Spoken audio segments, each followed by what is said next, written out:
In Florida, entire homes, roads, and even lives have been lost in seconds as massive sinkholes open beneath ordinary neighborhoods, like the 2013 Seffner collapse, where a bedroom vanished without warning. Last year alone, insurance claims topped $300 million, with incidents now averaging 1,200 per year. Far from rare, these failures are accelerating, driven by collapsing limestone, saltwater intrusion, and relentless groundwater drawdown. If the very ground beneath Florida's coast can disappear overnight, what invisible forces are eroding the line between safety and disaster for millions living above? The search for those answers begins here. On February 28, 2013, in Seffner, Florida, a 20-foot wide, 60-foot deep sinkhole opened beneath a small home. Jeffrey Bush, age 37, was asleep in his bedroom when the floor gave way.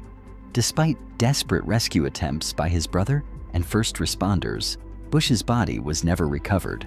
The house was condemned and demolished within days. Insurance denied the family's full claim, citing policy exclusions for gradual subsidence.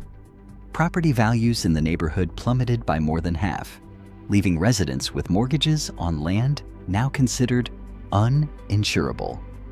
Seffner was not an isolated tragedy. In Pasco County, a series of collapses forced the closure of major roads and the evacuation of entire subdivisions. In 2016, a 300-foot deep sinkhole beneath a fertilizer plant dumped contaminated waste into the Floridan aquifer, threatening regional water supplies. According to the Florida Geological Survey, more than 15,000 verified sinkholes dot the state, with West Central Florida, Hernando, Pasco, Hillsborough, and Pinellas counties recording the highest density. Hernando County alone has logged nearly 9,000 incidents. Dr. Stephen Miller, a leading karst geologist, describes the region as a patchwork of invisible hazards. Sinkholes that can swallow cars, collapse homes, and render entire neighborhoods financially toxic, he explains. In the past year, reported sinkhole incidents surged to over 1,200, up 45% compared to the early 2000s. Insurance claims exceeded $300 million, overwhelming state-backed carriers like Citizens Property Insurance, which faced $537 million in losses on just $52 million in collected premiums in 2010. Private insurers have withdrawn from the market or raised premiums by more than 150%, leaving thousands exposed to unrecoverable losses. The escalation is not limited to numbers. Each new collapse erodes public confidence in the stability of Florida's ground. What was once considered a rare geological fluke now unfolds with regularity, upending lives, destroying assets, and raising urgent questions about the risk of building on a foundation that may be dissolving beneath millions of Floridians. Beneath Florida's surface, the ground is anything but solid. The state rests on a vast platform of limestone, up to 5,000 feet thick in places, formed from ancient marine sediments. This limestone isn't a uniform block, but a sponge-like matrix riddled with voids and channels, a product of millions of years of rainwater mixing with carbon dioxide to create weak carbonic acid. That acid dissolves the rock at rates measured between 0.02 and 0.08 millimeters per year, depending on the chemistry of the water. In areas where freshwater dominates, dissolution proceeds slowly, but the equation changes dramatically as saltwater intrudes from rising seas and overdrawn aquifers. Even a modest increase in salinity, from 0 to 3 parts per thousand, can quadruple the rate at which limestone dissolves, according to recent FGS and USGS studies. Dr. Stephen Miller, a geologist specializing in karst terrain, describes the effect as a slow-motion collapse. 30 to 40% of the limestone's volume is open space. It's like building a city on Swiss cheese, and the holes are getting larger and more connected every year. Human activity accelerates the process. Groundwater pumping for agriculture and cities has lowered the water table by as much as 10 feet in parts of Central Florida since 2005. This removes buoyant support from the overlying ground, allowing the thin roofs of limestone cavities, often less than 5 meters thick, to fail under their own weight. The result? Abrupt collapses that can swallow entire homes or highways with little warning. Saltwater intrusion compounds the problem. As the sea advances inland at roughly half a foot per year, saline wedges push deeper into the aquifer, attacking the limestone with ions that speed up dissolution. The combined effect is a landscape where voids grow faster, roofs thin more rapidly, and the risk of sudden collapse increases year by year. The chemistry of Florida's ground is shifting, and with it, the reliability of everything built on top. The question now facing engineers and policymakers is not whether the next collapse will occur, but how soon and how severe these failures will become as the underlying rock continues to weaken. Deep beneath Florida's surface, the chemical story grows more complex. The limestone platform that underpins the state is not only riddled with voids, it also traps remnants of ancient life. Core samples from Pasco and Hernando counties reveal tar-stained pockets and bituminous lenses embedded within the Sewanee and Ocala limestones, some at concentrations reaching 10 to 500 parts per million. These hydrocarbons, locked away for tens of millions of years, are mobilized when collapse events expose previously isolated strata. In the aftermath of major sinkholes, investigators have documented the sudden appearance of viscous, dark material seeping into aquifers and spring vents. Laboratory tests confirm total organic carbon in these zones can exceed 3%, far above the regional baseline. The chemical chain reaction does not stop at tar. Methane, produced as microbes digest organic matter trapped in the rock, accumulates in karst caverns and vugs. Field monitoring at Weeki Wachee and Chassahowitzka Springs shows methane flux rates ranging from 0.02 to 0.21 cubic meters per day, with levels rising sharply after collapse events. In 2020, a new sinkhole near Salt Springs triggered a spike to 0.16 cubic meters per day, measured by static flux chambers and confirmed by gas chromatography. Over the past decade, USGS and FDEP data show a 22% increase in methane emissions from monitored springs statewide, correlating with the uptick in sinkhole activity and accelerated limestone dissolution. These underground releases ripple outward, altering the chemistry and clarity of coastal waters. The 2016 fertilizer plant collapse in Polk County discharged roughly 8,000 cubic meters of sediment and contaminants, causing a 35% spike in turbidity that persisted for weeks. Similar events in Pasco and Hernando counties have pushed nearshore turbidity to more than double normal levels, smothering seagrass beds and coral habitats. FWC surveys on Pasco beaches recorded a 22% drop in sea turtle nesting success following sediment plumes linked to sinkhole-triggered outflows.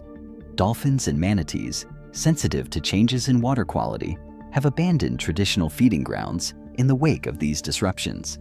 The invisible chemistry beneath Florida is now reshaping entire ecosystems above. What begins as a hidden reaction deep in the limestone quickly becomes a visible shock to the coast, one that cannot be reversed by patching a road or filling a void. The scale of environmental fallout is only beginning to be measured, raising questions about the long-term resilience of Florida's beaches, wildlife, and the communities that depend on them. Insurance policies across Florida routinely exclude coverage for gradual ground movement, leaving thousands of families exposed to the full cost of collapse. In Hernando County, Property records show that homes affected by unrepaired sinkholes lose between 30% and 65% of their value, a drop that can erase decades of household wealth overnight. Even after repairs, affected properties trade at a 5% to 10% discount compared to similar homes on stable ground. The result is a cascading loss. Mortgage balances outstrip resale value, insurance premiums spike, and liquidity vanishes from entire neighborhoods. Ms. Jim DeCoster, a senior analyst at Citizens Property Insurance, describes the mounting pressure on both homeowners and insurers.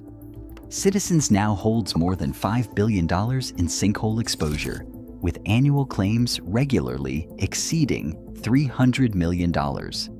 In 2010 alone, we paid out $537 million while collecting just $52 million in premiums.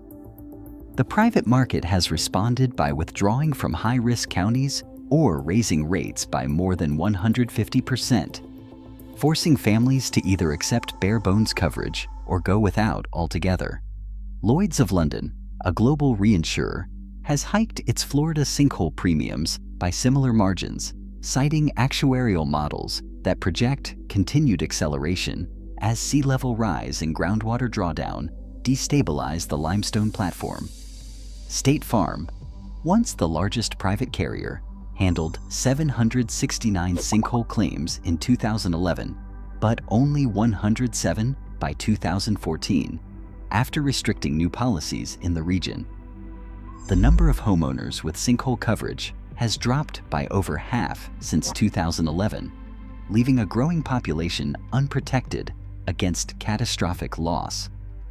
For many, the financial shock arrives without warning. A routine inspection reveals cracks or settling, triggering a rapid reassessment by lenders and insurers. Home equity evaporates, and families find themselves unable to sell or refinance. In Hernando County alone, property value losses reached $173 million from 2005 to 2012.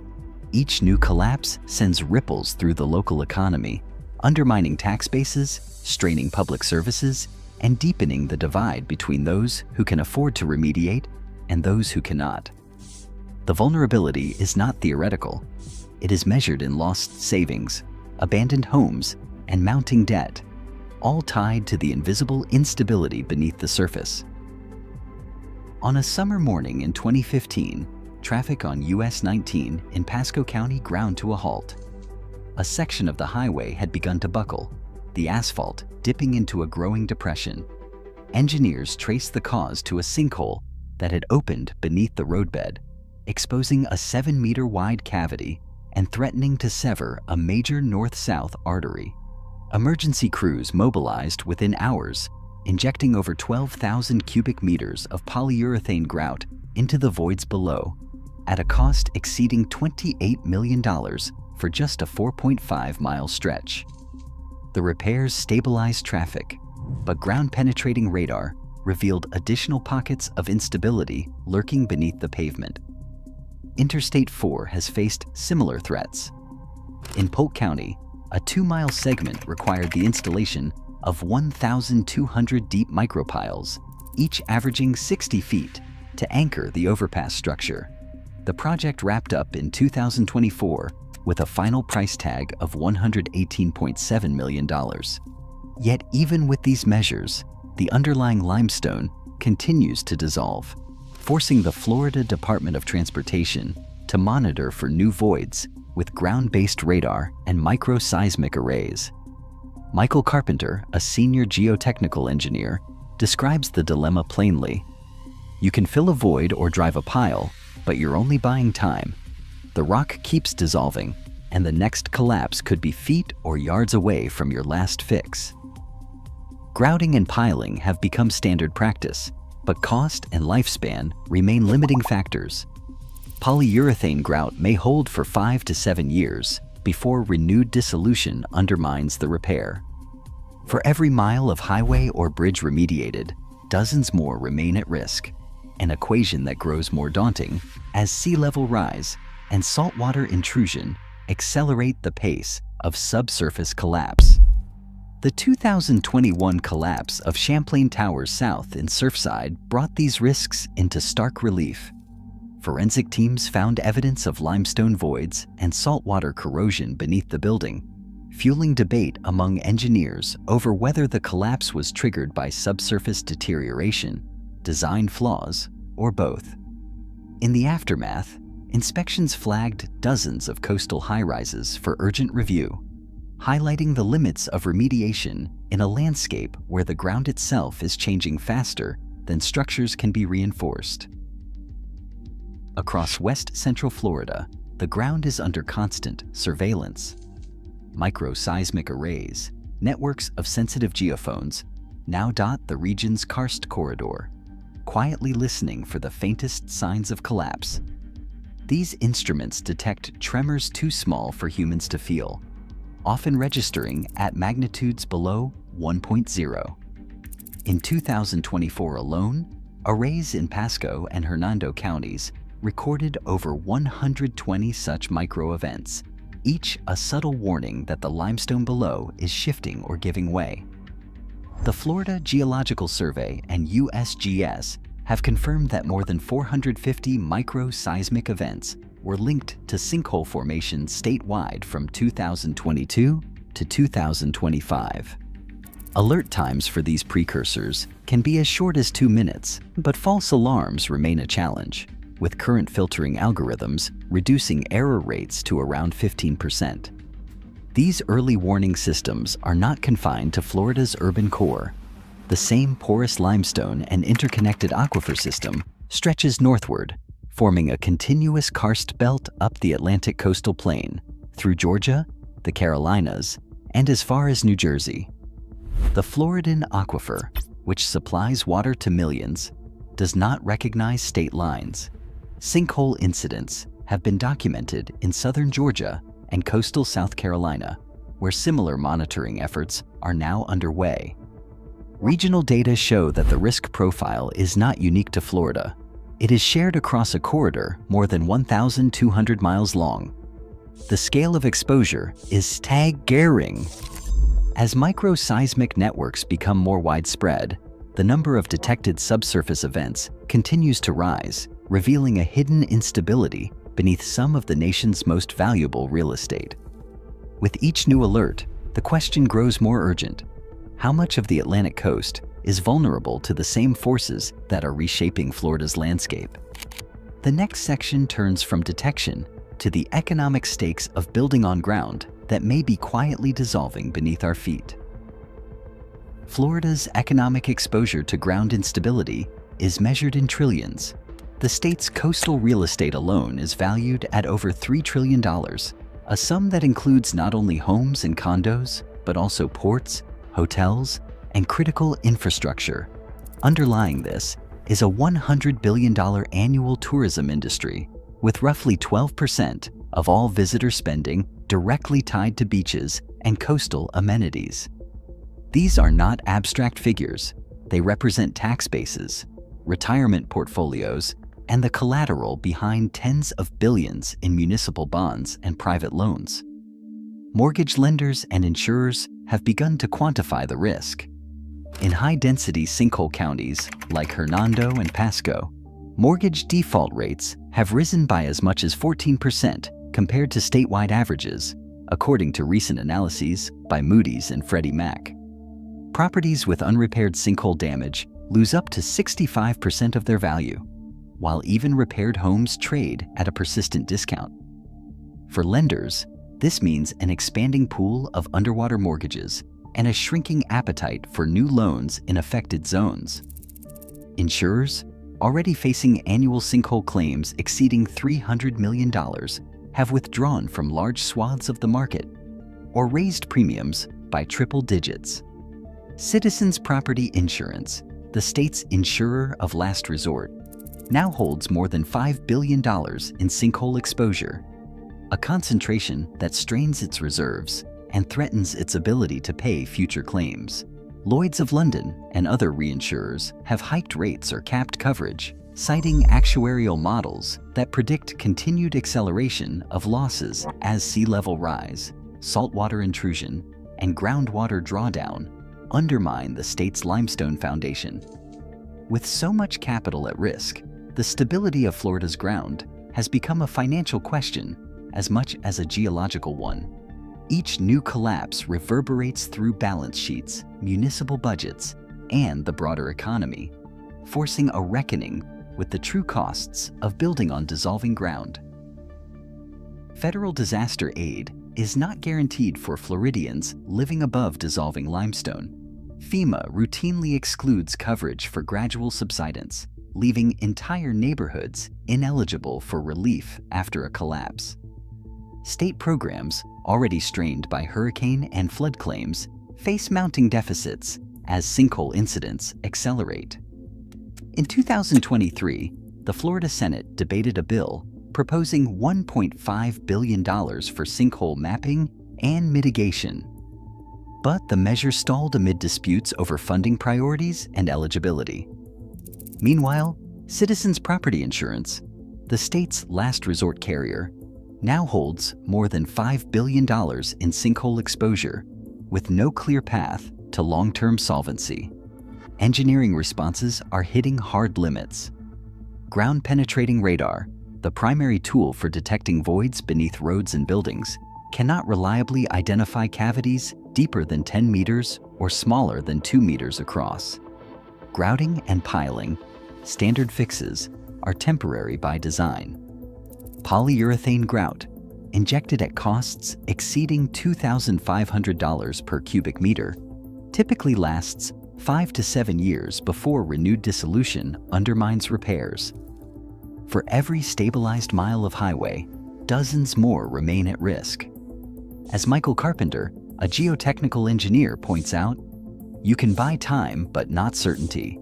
The rock keeps dissolving whether we act or not. Some counties are quietly piloting managed retreat. In northern Pasco, a $45 million buyout program began relocating families from a high-risk zone after repeated collapses rendered infrastructure unserviceable. The effort covers just 120 homes, barely a fraction of the properties at risk in the region. Projections from the Florida Geological Survey warn that by 2050, up to 8% of the state's coastal real estate could face direct exposure to sinkhole hazards, with critical sites including power plants, hospitals, and military bases flagged for urgent review. Mr. Daniel Parker, a FEMA regional administrator, summarizes the dilemma. We are running out of affordable options. At some point, we have to ask whether we should keep rebuilding in places where the ground itself is vanishing. The question remains open. No policy, technology, or engineering solution currently offers a permanent fix for a landscape dissolving from below. The future of Florida's coastline and the trillions built upon it hangs on decisions that have yet to be made. Today, over $3 trillion in real estate and infrastructure rests atop a limestone platform riddled with voids, an engineered risk with no reliable precedent. As sea levels rise and groundwater depletion accelerates, the margin for error narrows. Florida is not a geological outlier. Its aquifer and vulnerabilities extend up the eastern seaboard. The question now is not if, but where and when the next collapse will redraw the map. Your thoughts belong in the comments.